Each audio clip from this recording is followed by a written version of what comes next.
Question number 4, James Shaw.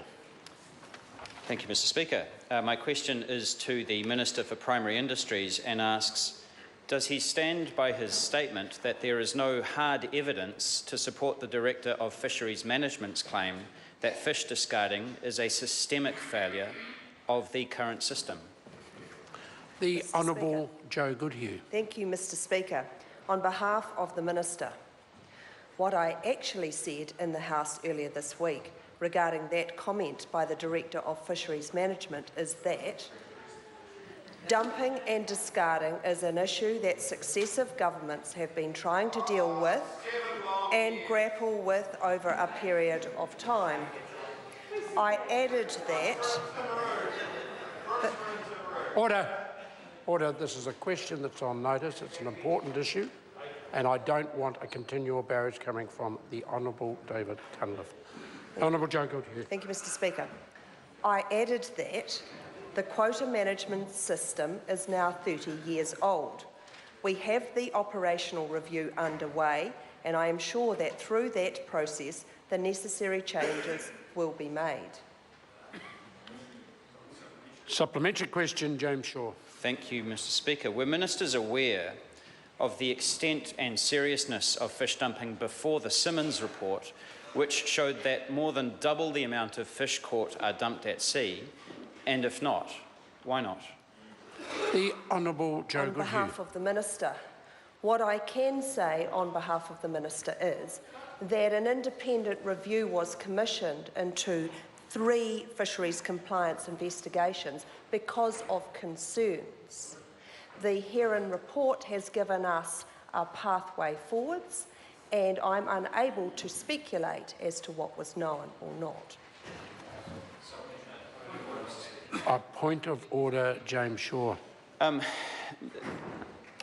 Speaker, my question was whether ministers were aware of the extent of fish dumping before the Simmons report, and that's quite a specific question. The minister didn't answer that. Yeah, and then I might add the member went on and added something else to his question, so he actually asked 2 supplementary questions.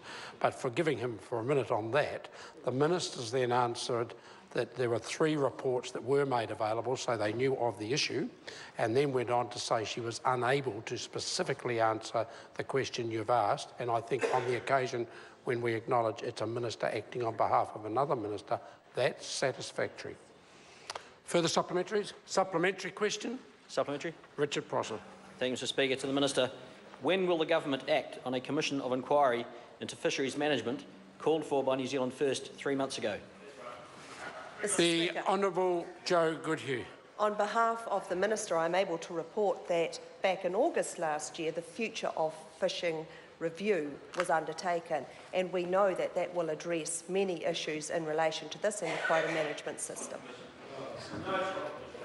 Supplementary question? Supplementary question, Richard Prosser. Thank you, Mr Speaker. To the Minister, how can you trust a fisheries monitoring agency that is owned by commercial fishing companies to monitor themselves? The Honourable Joe Goodhue. Mr Speaker, there is a contract out for just 15 vessels under Snapper 1, and in fact the fisheries compliance people look at the evidence taken from the cameras on those vessels. Supplementary question, James Shaw. How does the Minister think that the preliminary Operation Achilles report in July 2013, quote, found its way into the hands of industry, end quote, and how many other investigation reports have found their way into the hands of industry? Again, there's 2 supplementary questions. The Minister can address either one. The Honourable Joe Goodhue. Mr Speaker, on behalf of the Minister, I personally have no knowledge of the answer to the first question, therefore cannot answer that. Supplementary. Supplementary question, James Shaw. Will the Minister commit to an independent review of the quota management system in light of the recommendations of the revelations made in the Heron report? The Honourable Joe Goodhue. Mr Speaker, I think on behalf of the Minister it's important that we understand that what we have within the Mike Heron QC report, which was an independent report, was looking at some compliance investigations to determine whether the processes were heading in the right direction. In fact, this report showed that in some cases they were flawed. The Ministry of Primary Industries Director General Martin Dunn has said that changes will be happening. It is regrettable that they were flawed. Changes will be happening. At the same time, quota management system is now 30 years old. It is time for a review, and we will be doing that review in good faith.